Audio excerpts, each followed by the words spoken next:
How you guys doing? Jordan Lopez here. Hope all is well with you guys. I've been meaning to get this video out for a minute, and it's my man Van Jones doing his thing, and I want to highlight some uh, points on how to disarm a Trump supporter. This guy is a master. He did some verbal intellectual jujitsu on this youngin, the guy who's a youngin and gunning to make a name for himself on that out of nowhere type of journalism coverage. The gotcha moment type of journalism, which is a tactic, is a legitimate tactic. But the thing is, this guy is from Infowars.com, and if you don't know about Infowars, it's headed up by this guy named Alex Jones, who's kind of a conspiracy nut who actually has a track record of being right. So is he a nut? Well, I'll let you be the judge of that. Check out some of his videos on YouTube. He does kind of go off the deep end a couple times. So it's at the least bit, it'll be entertaining.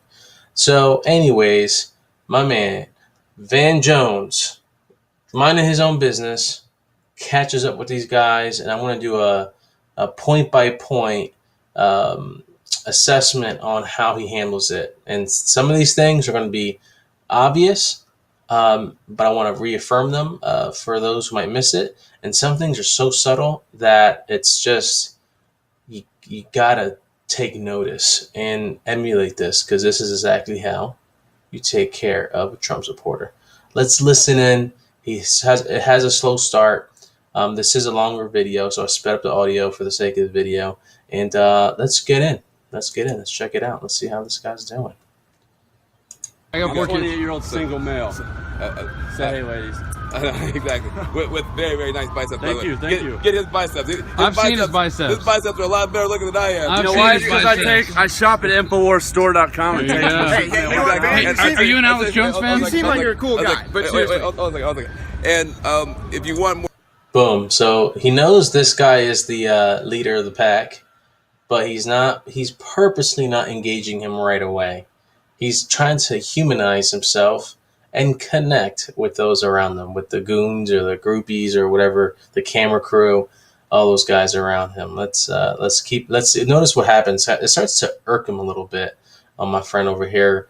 Look at his face, just looking, just waiting to jump in and try to catch him. The profesh, Van Jones. More clicks. Not only do you get those biceps, when you post the link, post those biceps. You got to get a lot more clicks than talking to Van Jones. No. We want to hear Van Jones. No. We want to get the clicks. In a Speedo with Obama's face on it and the dong being his lying Pinocchio nose. Yeah, we're now that real talk.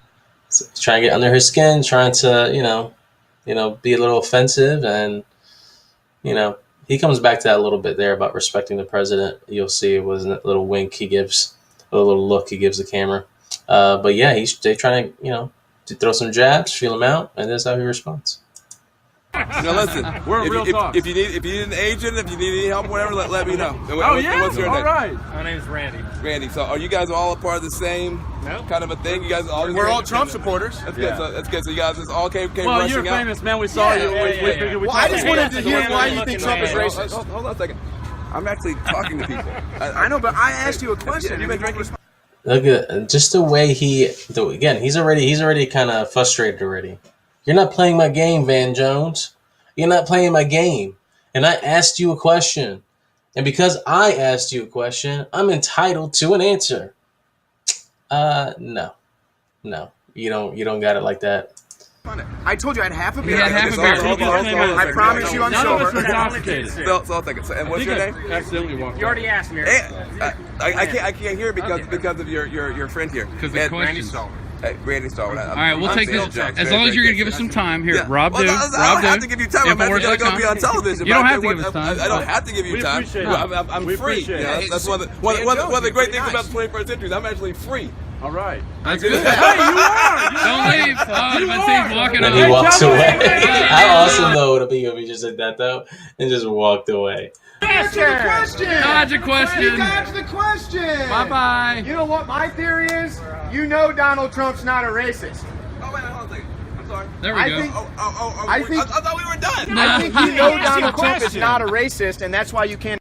There's a thing about what he just did right now, but I'm not going to go into. That might be just very next level, and it might be accurate, might not be. So I'll leave it out. But he forces. Well, I'll just briefly allude to it. He brings him out, thinks they're going to have interaction, disengages. They're kind of like, oh well, that they're trying to think you're dodging the question and X, Y, and Z. And right when they think it's over, that's when he engages. So that kind of it could keep someone off their footing a little bit if they're not ready for it, because they think the event is over with, the round is done, and he just comes and re-engages full force, and does exactly what he does. Explain why he's a racist to me right now. Oh, you want to have a conversation about Donald Trump's racial Do policy? you think he's a racist? Oh, So you want to have a conversation? Cool. good. Do you think he's a racist? Get in close. We're Get on in it. close. We're And on make it. sure he gets in here as well. This is Van Jones from CNN, Owen Schroyer, Infowars.com. Van Jones is going to explain to us why Donald Trump is a racist. Now, here's the reality. I never said, and have never said, that Donald Trump is a racist, but Look at the face. Look at the face.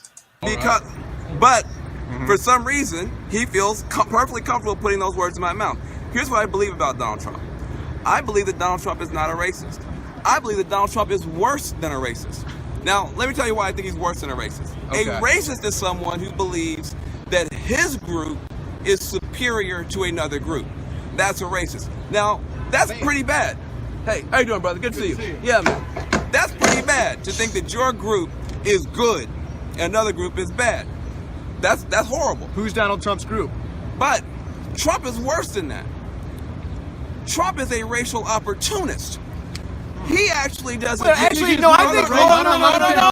Oh no, he don't want to have it now. You're not playing my game, Van Jones. You're not playing my game. No. Let me stop you right there. That's not the answer in the book. Let me check the book. That's not the answer in the book. Let's stop him right there and try to mess up his flow now. No. You wanted this. You wanted Well, this. I think you're a racial opportunist. Maybe so, That's but cool. see Let's now, let him finish. here's the deal. Here's the deal. This will be This is good. why I wanted to walk away, because I didn't know if you were the man who had enough character to listen to my answer. So it's a Moral high ground, untouchable. Do you want to talk, or you want to just interrupt and have this be a shouting match? And totally calms him down after that.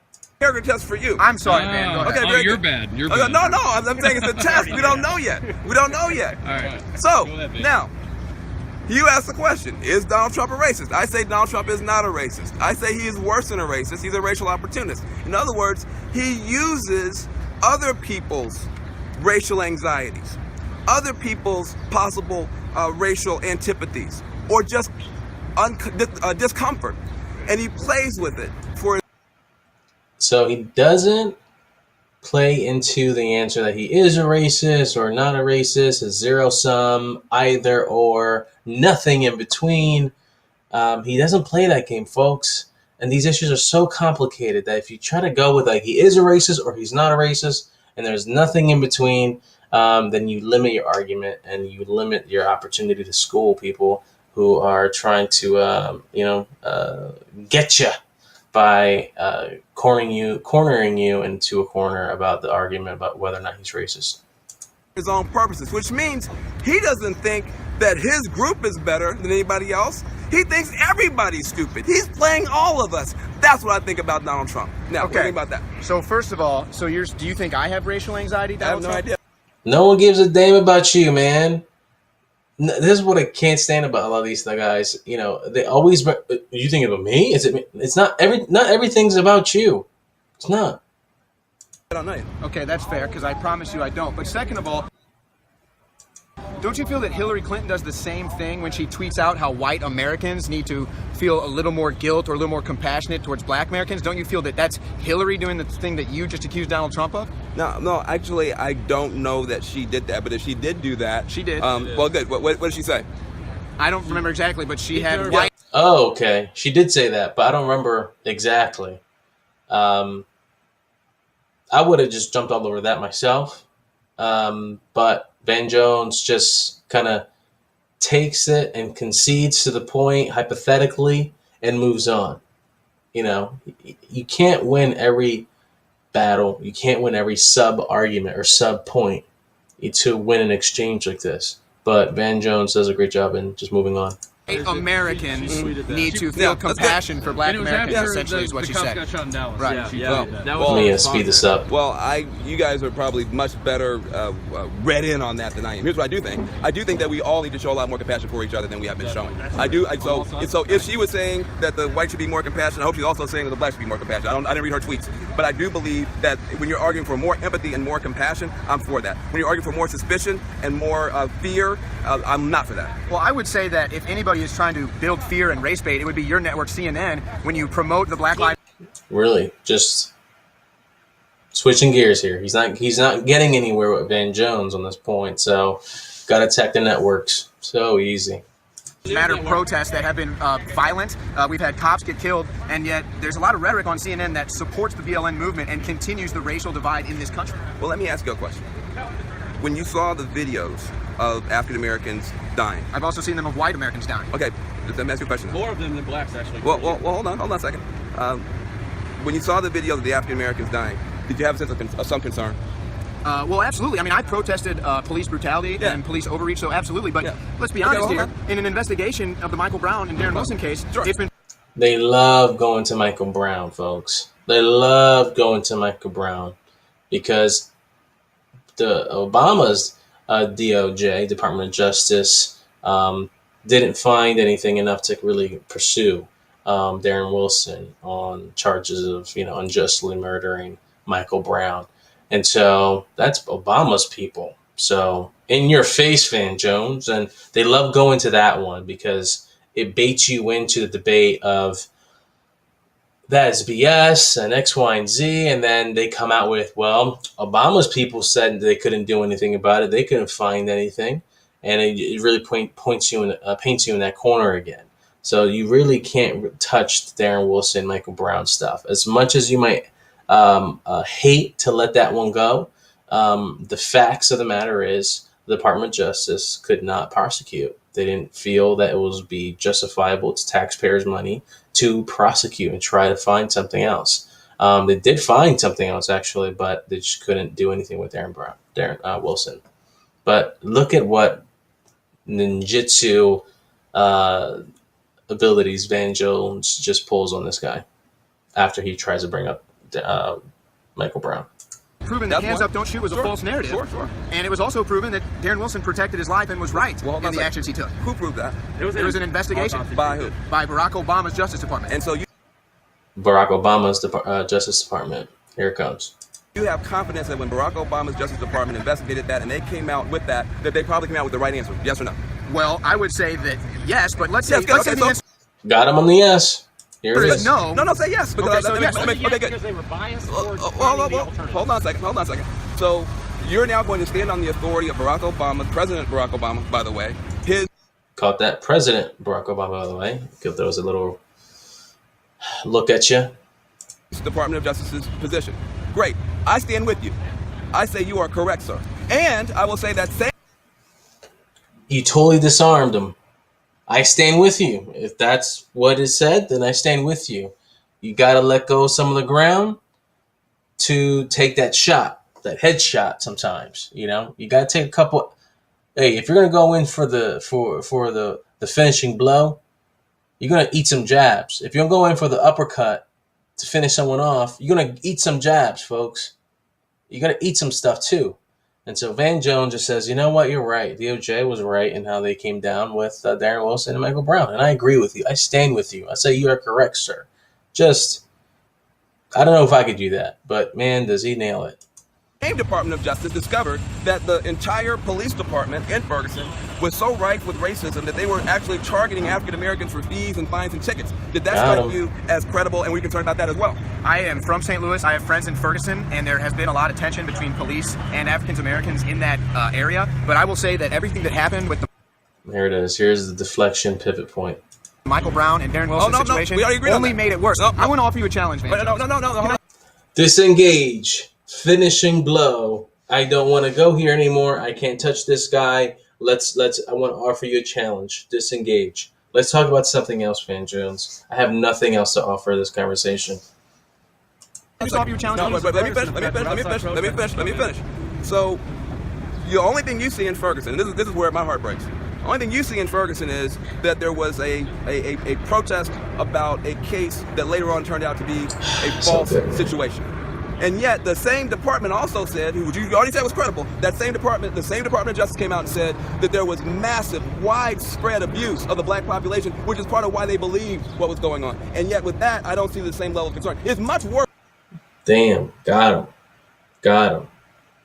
Of course, people are not going to believe the police side of the story when the police department is full of bias, color bias, unconscious bias, colorism, racism, all those things. If the police department is chock full of this stuff, and the cop is saying, I defended myself, of course we're going to believe that narrative he's saying, But let's put it in perspective here. There's a concern there too. Are you concerned just as much as that, as, unjustly, calling Darren Brown, guilty of murder, if that's your position? Do you feel as strongly as that? To me, to hear that a whole police department has been giving extra tickets to a community, that's terrible. Then if somebody was wrong about some protests, aren't you concerned about the widespread abuse that your department, you agree with, found? Well, I would say that if there is an issue there, it starts with the war on drugs and the mandatory minimum legislation. Like, he can't box, so he has to go back Hillary Clinton and the war on drugs with Nixon, and I believe it was Nixon and someone else who really kicked it off. I check my facts on that, but yeah, he has to disengage and goes back in time in history, because he can't box with Van Jones in recent history.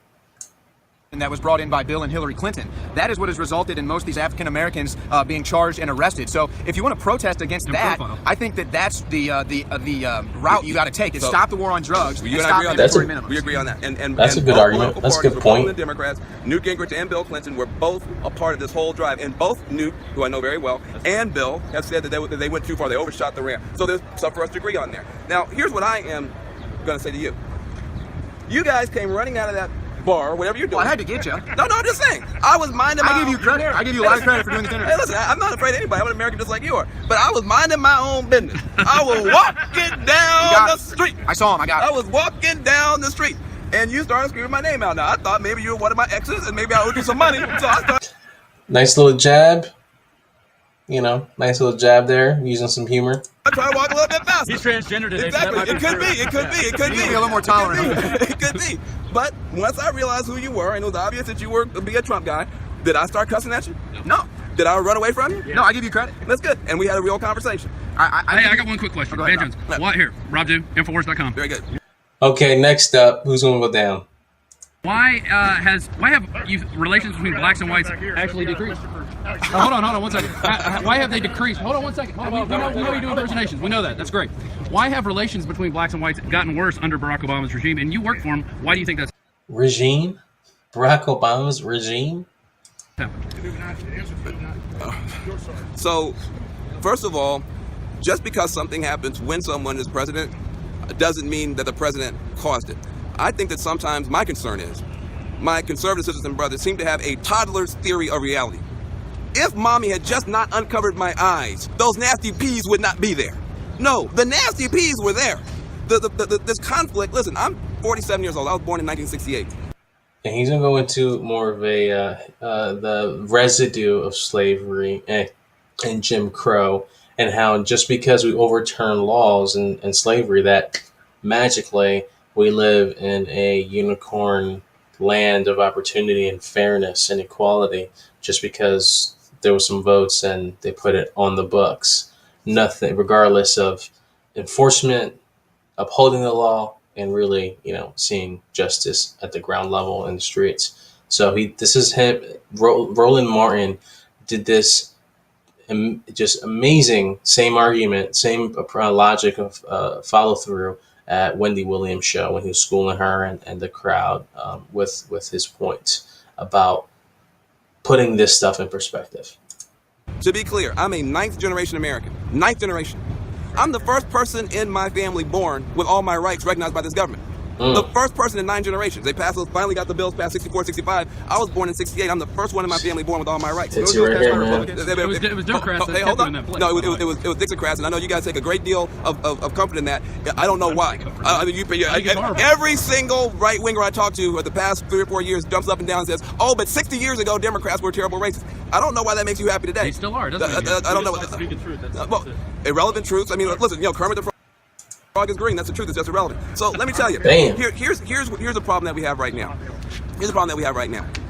If we're going to be one country, and we got no choice, we got every color, every category, every gender, every sexuality, every faith, every kind of human being ever born living in the United States. We are a miracle in the history of humanity. So would you say America is great to the protesters real calm to say America was never great? Wait, hold on a second.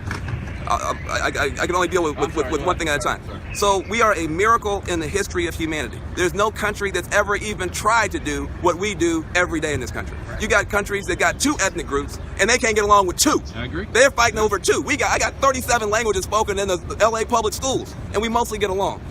That said, and anybody who wants to come and throw a rock about that or say, listen, you do it in your country first, and you come talk to us. Right. But now among Americans, we have to be honest. America has always been 2 things and not one thing.